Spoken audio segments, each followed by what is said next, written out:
औज़ुबिल्लाहिमिनश्शैतानिर्रजीम बिस्मिल्लाहिर्रहमानिर्रहीम। अस्सलाम वालेकुम। कैसे हैं मेरे स्टूडेंट्स, मेरे फ्रेंड्स, मेरे कोलीग्स, मेरे टीचर्स, मेरी फैमिली। होपफुली आप लोग सब ठीक होंगे। आज हम कंटिन्यू करेंगे चैप्टर 1 को। कल हमने जो टॉपिक्स किए थे, introduction to anatomy, branches of anatomy, body cavities, और उसके अलावा एब्डोमेन को हमने 9 सेक्शंस में डिवाइड किया था। और आज हम जो है उससे आगे कंटिन्यू करेंगे कि एब्डोमेन के 9 सेक्शंस के अंदर कौन कौन से ऑर्गन्स आते हैं। सबसे पहले जो था right hypochondriac region. Right hypochondriac region के अंदर जो ऑर्गन्स आते हैं उसमें आ जाता है आपका liver, gall bladder, right kidney और small intestine. Liver, gall bladder, right kidney और स्मॉल इंटेस्टीन। फिर उसके बाद नंबर 2 रीजन आ जाता है एपिगैस्ट्रिक रीजन। ठीक है, एपिगैस्ट्रिक रीजन के अंदर आपके पास क्या क्या आ जाता है? Stomach, part of liver, pancreas, duodenum, spleen and adrenal glands. एक दफ़ा दोबारा सुन लीजिए। Stomach, part of liver, pancreas, duodenum, spleen और एड्रिनल ग्लैंड्स। थर्ड जो डिवीज़न थी वो थी left hypochondriac region, left hypochondrium. ठीक है, तो इसमें जो ऑर्गन्स आते हैं वो हमारे पास आ जाते हैं spleen, colon, left kidney and pancreas. एक दफ़ा दोबारा सुन लीजिए। Spleen, colon, left kidney and pancreas. फिर फोर्थ डिवीज़न जो थी राइट लंबर रीजन। ठीक है, राइट लंबर रीजन के अंदर हमारे पास आ जाता है गॉल ब्लैडर, लीवर का कुछ पार्ट और राइट कोलॉन। कोलॉन कहते हैं लार्ज इंटेस्टाइन को।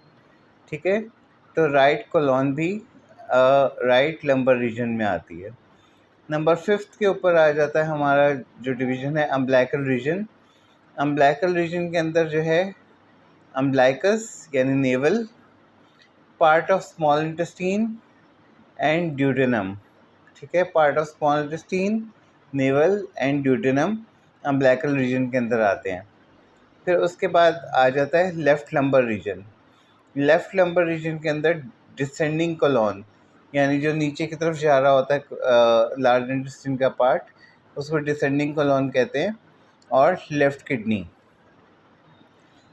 तो फिर एक दफ़ा दोबारा सुन लीजिए। लेफ़्ट लंबर रीजन के अंदर डिसेंडिंग कोलॉन और लेफ़्ट किडनी आ जाते हैं। नंबर 7 पे राइट इलियक रीजन। इसमें अपेंडिक्स और सीकम। सीकम वो पार्ट होता है जहाँ पर large intestine small intestine large intestine से ज्वाइन होती है। ठीक है, तो अपेंडिक्स और सीकम जो है वो राइट इलियक रीजन के अंदर होती है। फिर हाइपोगैस्ट्रिक रीजन के अंदर क्या क्या आ जाता है? नंबर 8 जो रीजन है हाइपोगैस्ट्रिक रीजन के अंदर urinary bladder, sigmoid colon, male and female reproductive organs. ठीक है, एक दफ़ा फिर सुन लीजिए। Urinary bladder, sigmoid colon, male and female reproductive organs. फिर उसके बाद नंबर 9 रीजन जो हमारा आ जाता है वो है लेफ़्ट इलियक रीजन। इसमें आ जाता है डिसेंडिंग कोलॉन, ठीक है, और सिग्मॉइड कोलॉन, यानी वो डिसेंडिंग करके सिग्मॉइड कोलॉन की शक्ल में आता है, तो ये लेफ़्ट इलियक रीजन में आता है।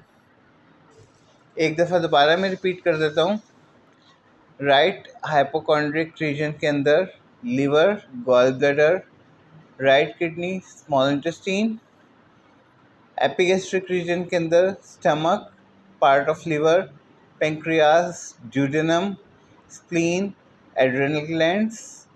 लेफ़्ट हाइपोकॉन्ड्रिक रीजन के अंदर spleen, colon, left kidney, pancreas.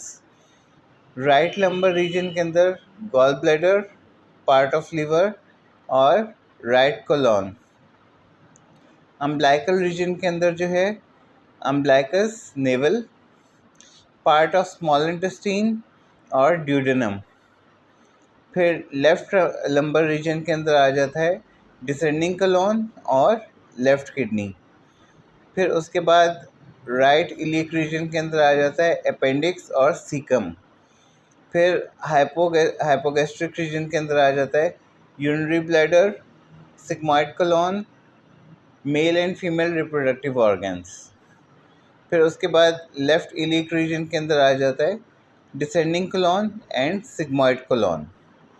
तो ये वाइवा पॉइंट ऑफ व्यू से बहुत इम्पॉर्टेंट है और अक्सर पेपर के अंदर भी ये क्वेश्चन आ जाता है कि जो है एब्डोमेन को 9 रीजन्स के अंदर डिवाइड करें और हर रीजन के अंदर कौन कौन से ऑर्गन्स आते हैं।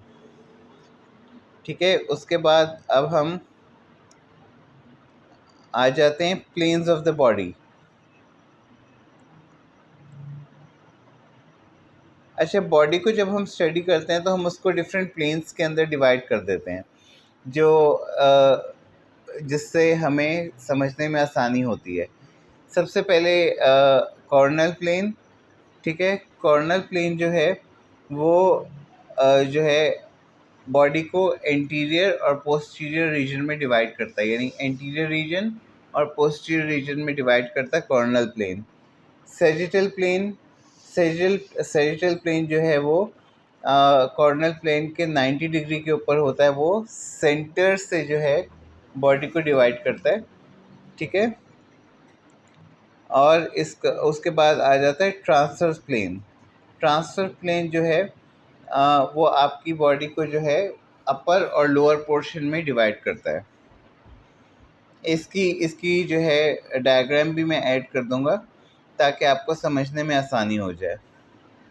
अच्छा, अब कुछ टर्म्स जो हैं हम एनाटमी में यूज़ करते हैं जो किसी भी चीज़ के रिलेशन को डिस्क्राइब करने में मदद करते हैं। ठीक है, तो एंटीरियर का मतलब आगे वाला हिस्सा, एंटीरियर को हम वेंट्रल भी कहते हैं।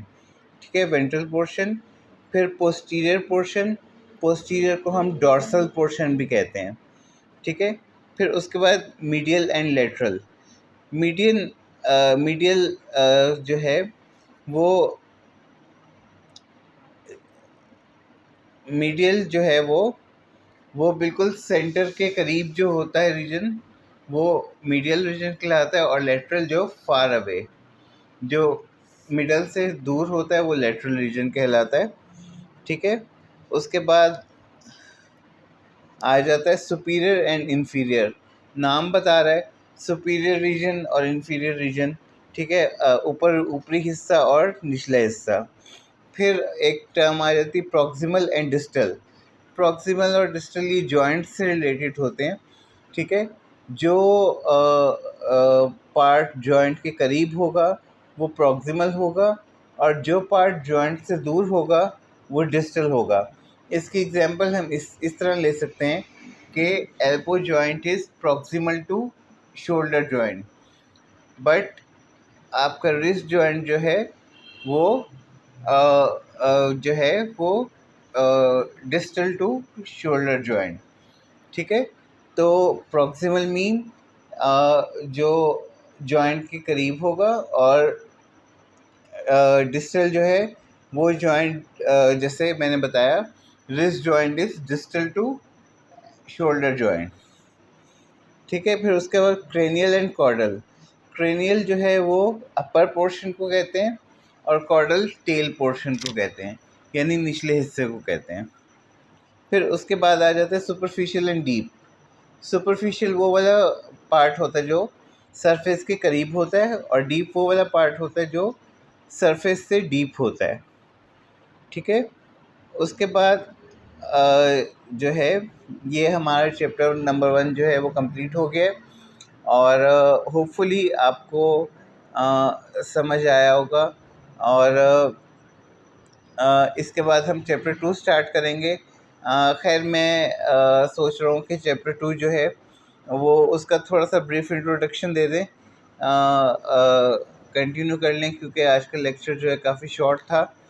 तो चैप्टर 2 जो है साइटोलॉजी, यानी सेल की स्टडी।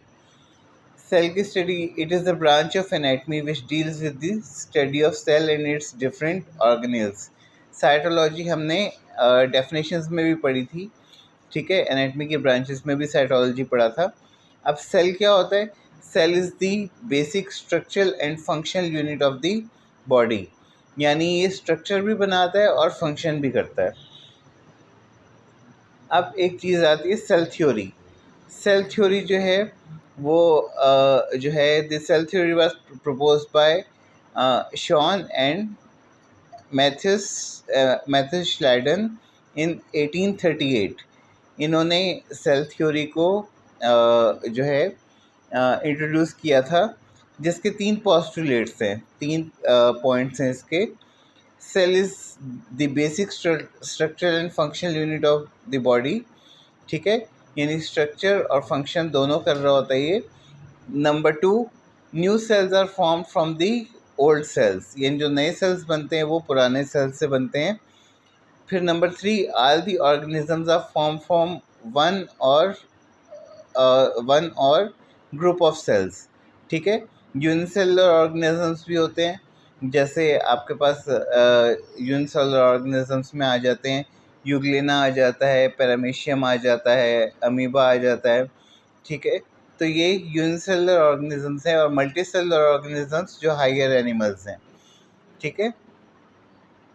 फिर उसके बाद आ जाते हैं different parts of the cell. Cell is divided into 2 parts, that is cell membrane and protoplasm, ठीक है। सेल मेम्ब्रेन जो है वो आउटर मेम्ब्रेन होती है, आउटर कवरिंग होती है, और प्रोटोप्लाज्म उसके अंदर प्रेजेंट होती है। Protoplasm consist of cytoplasm, it's organelles and nucleus. तो प्रोटोप्लाज्म के अंदर साइटोप्लाज्म होती है, ऑर्गेनेल्स होते हैं एंड न्यूक्लियस होता है। फिर उसके बाद जो है सेल मेम्ब्रेन पे आ जाते हैं। It is the outer most covering of the cell. It is semi permeable membrane. Semi permeable membrane इस वजह से कि हर चीज़ को जो है क्रॉस नहीं होने देता सेल के अंदर, बहुत सेलेक्टिव चीज़ों को जो है ये क्रॉस होने देता है, इसीलिए इसको सेमी परमिएबल मेम्ब्रेन कहते हैं। It consist of lipid bilayer arrangement of phospholipids and proteins embedded in it, ठीक है, यानी लिपिड बाइलेयर होती है इसके अंदर, और इसके अंदर जो है फॉस्फोलिपिड्स एंड प्रोटीन्स जो हैं वो एम्बीड होते हैं, धंसे हुए होते हैं, ठीक है। The phosphate part of the cell membrane is hydrophilic. Hydrophilic का मतलब क्या होता है कि वो पानी के करीब रहते हैं, ठीक है, जबकि लिपिड पार्ट जो है वो हाइड्रोफोबिक होता है, ठीक है, तो वो पानी से दूर रहता है। There are 2 types of proteins in cell membrane, ठीक है। एक पेरिफेरल प्रोटीन्स जो float on the surface of the cell membrane. Peripheral protein जो होते हैं वो सेल मेम्ब्रेन की सरफेस के ऊपर फ्लोट करती हैं and have receptors for different chemicals in the body, और उनके ऊपर रिसेप्टर्स होते हैं जो for different chemicals in the cell, ठीक है। उसके बाद इंटीग्रल प्रोटीन्स। इंटीग्रल प्रोटीन्स जो हैं वो क्रॉस करती हैं सेल मेम्ब्रेन को through the cell membrane and act as a channel और gateway for various salts and minerals, ठीक है। तो हमारे पास पेरिफेरल प्रोटीन्स आ गई और इंटीग्रल प्रोटीन्स आ गई। पेरिफेरल प्रोटीन्स सरफेस पे फ्लोट करती हैं, उनके ऊपर रिसेप्टर्स होते हैं। इंटीग्रल प्रोटीन्स जो होती हैं वो क्रॉस करती हैं उसको पूरी सेल मेम्ब्रेन को, और चैनल की तरह काम करती हैं। अब आ जाते हैं हम फंक्शन ऑफ सेल मेम्ब्रेन, ठीक है। अब फंक्शन कॉमन सेंस की बात है। सेल जो है सेल के आउटर मेम्ब्रेन होती है, तो सेल को शेप और सपोर्ट प्रोवाइड करती है। It helps in the exchange of mineral and salts.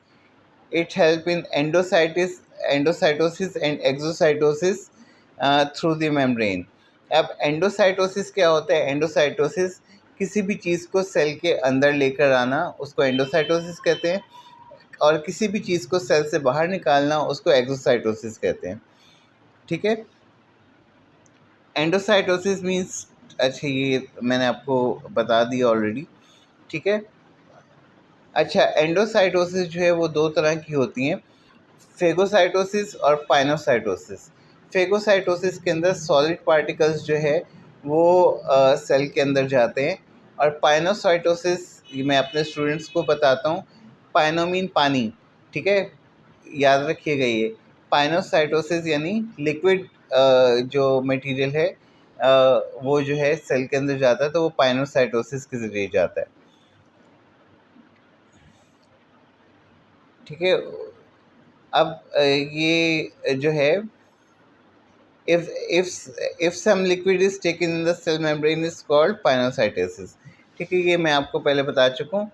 तो आज का लेक्चर जो है हमने सेल मेम्ब्रेन पे जो है कर लिया है। इंशाल्लाह नेक्स्ट लेक्चर के अंदर हम प्रोटोप्लाज्म करेंगे और ऑर्गेनेल्स के बारे में करेंगे, और इंशाल्लाह कोशिश करेंगे कि हमारा चैप्टर 2 भी कंप्लीट हो जाए। और जो है होपफुली आपको लेक्चर समझ आया होगा, और अगर आपको कोई डिफ़िकल्टी है तो काइंडली आप कमेंट में ज़रूर बताइएगा। तो अपना बहुत ज़्यादा ख्याल रखिएगा। मैं इसमें डायग्राम ऐड करूँगा ताकि आपको और समझ आए। तो काइंडली अपना बहुत ज़्यादा ख्याल रखिएगा। तब तक के लिए अल्लाह हाफ़िज़, दुआ में याद रखिएगा, and best of luck for your exams. Thank you.